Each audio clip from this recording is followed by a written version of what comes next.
বিসমিল্লাহির রহমানির রহিম। আসসালামু আলাইকুম। সবাই কেমন আছেন? আলহামদুলিল্লাহ, আমিও ভালো আছি।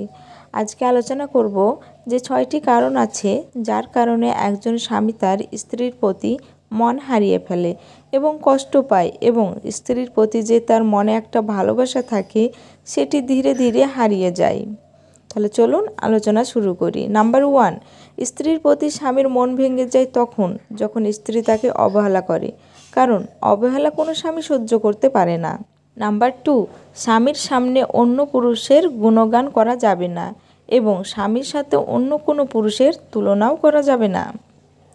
নাম্বার 3, কোনো ভদ্র স্বামী, ভালো স্বামী তার স্ত্রীর অন্য পুরুষের সঙ্গে অনৈতিক সম্পর্ক সহ্য করতে পারে না। নাম্বার 4, স্বামীর আপনজনের সঙ্গে খারাপ ব্যবহার, এটা কোনো স্বামী সহ্য করতে পারে না।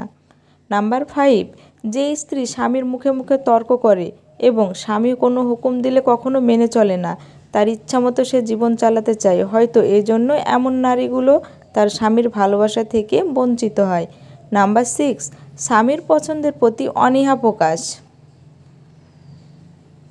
আল্লাহ সমস্ত স্বামী স্ত্রীকে সুখে শান্তিতে সংসার করার তৌফিক দান করুক, আমিন।